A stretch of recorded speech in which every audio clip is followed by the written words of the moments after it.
In this episode, you'll learn how one tiny oversight literally helped sink the Titanic and how modern teams are experiencing those same oversights every single day.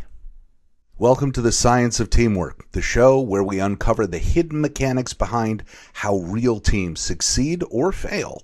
In every episode, we break down the stories, research, and psychology that explain why groups get stuck, why decisions stall, and why even so-called dream teams often underperform.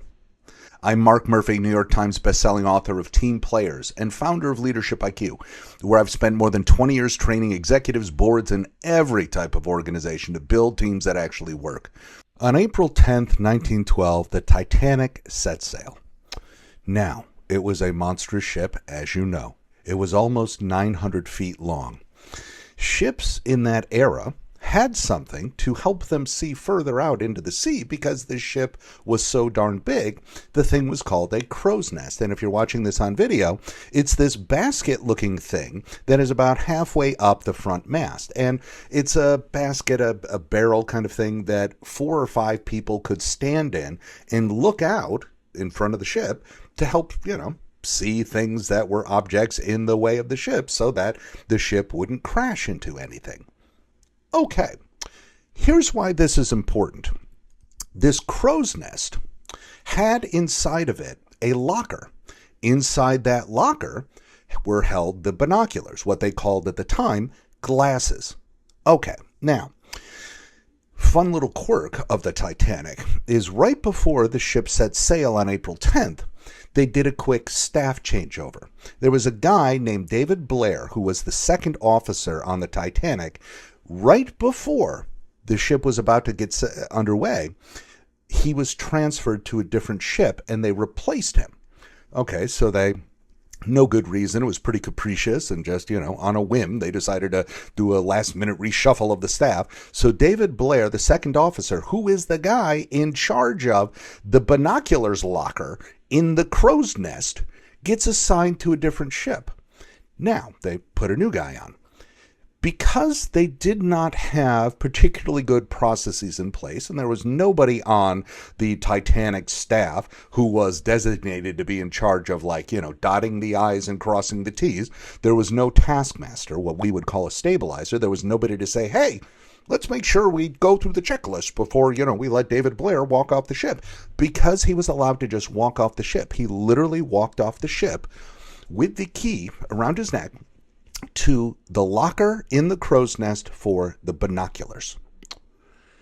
Now, because the ship is so big, again, nearly 900 feet, and the seas were dark and smooth on the night they ran into the iceberg, they did not see the iceberg, all right? The Titanic crashes, over 1,500 people died. Now, here's the interesting thing.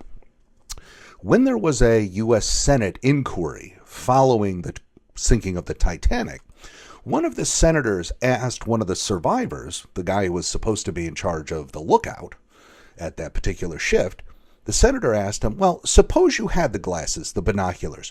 Could you have seen this black object, the iceberg, at a greater distance? And the lookout guy said, well, yeah, we could have seen it a bit sooner. And the senator goes, well, how much sooner? And the lookout guy says, well, enough time to have gotten out of the way. Seriously, the Titanic crashed into the iceberg partly because a guy was transferred off the ship, David Blair, not his fault. He was transferred off the ship, and there was nobody designated to make sure that every little I was dotted and T was crossed. There was no checklist. There was nobody in charge of making sure that things didn't get missed and that people didn't walk off the ship with the key to the binoculars locker. On every great team, there are 5 roles that have to be fulfilled. There's a director, person who's in charge of making really tough decisions, trailblazer, they bring innovation, harmonizer, they keep the relationship smooth and healthy, the achiever, they're kind of your worker bee, they roll up their sleeves and get work done. And then there is a stabilizer. The stabilizer is the person who is in charge of planning, timelines, making sure we hit our to-dos, making sure the checklists are actually checked off, that the I's are dotted and T's are crossed. You will know that your team lacks a stabilizer when, for example, your team misses deadlines. More than 50% of teams actually miss their deadlines pretty regularly. And if you're consistently missing deadlines, that's probably a good sign that you don't have somebody designated to be that stabilizer, the taskmaster who's keeping you on track, making sure that the I's are dotted, the T's are crossed, we hit our deadlines, we know what the due dates are supposed to be, etc. If you're constantly letting schedules just lax and we keep missing those deadlines, if it feels like, we're a creative group of people, but there's just not enough structure here, you're probably missing a stabilizer. If there are little small oversights that get missed, if your report goes out and it has typos in it, there probably wasn't somebody who was playing the stabilizer role who's in charge of making sure that we error check our work. If there are bugs in the code that your team is producing, there probably isn't a stabilizer who is empowered to make sure that the group error checks everything, debugs it, whatever you do, to make sure that there are no errors.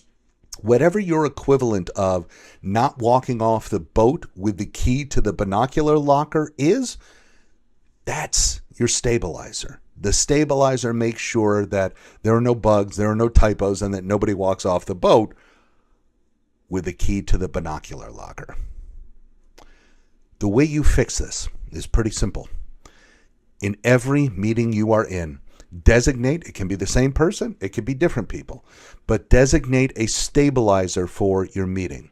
Assign them. Make sure everybody knows who it is. They own those details. They own that checklist. They own those processes. And empower them to basically say, folks, we are not leaving the meeting until we are clear on the deadlines. Who is supposed to do what by when? What are the things we are missing? Who is in charge of error checking? Am I in charge of error checking? When do you have to get me the things that need to be error checked? What is the checklist? What are the tiny details that if we missed those would sink this entire project? Interestingly, some people look at this and they say, well, that stabilizer, they're kind of, they can be a little bit nagging, right? Well, they're just, they're not a real power player on the team. They're just kind of the team nag.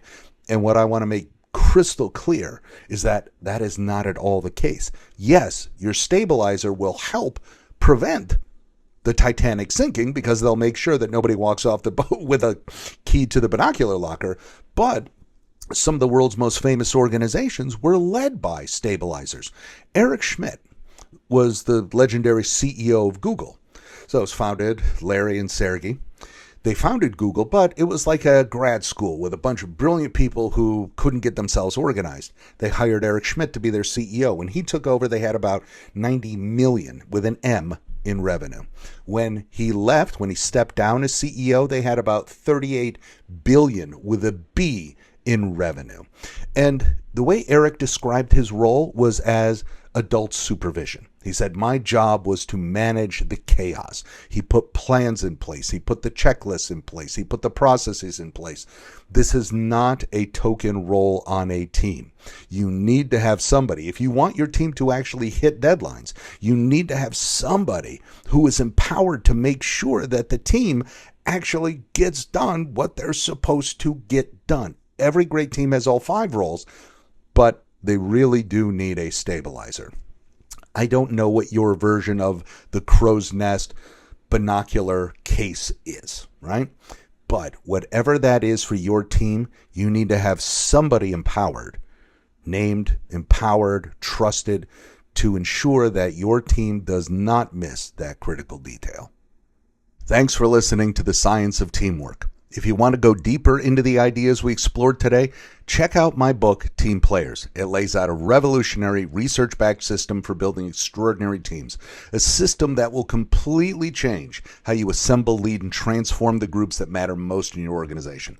Links to get the book are in the show notes or episode description. And if your organization wants to build teams that actually work, whether it's your executive team, board, project groups, or cross-functional squads, I'd love to help you. I train and speak with leaders around the world, and you can reach me directly at mark@leadershipiq.com. That's my personal email, or through leadershipiq.com. If you're enjoying the show, please follow the podcast and share it with someone who relies on great teams. Thanks again for joining me. I'll see you in the next episode.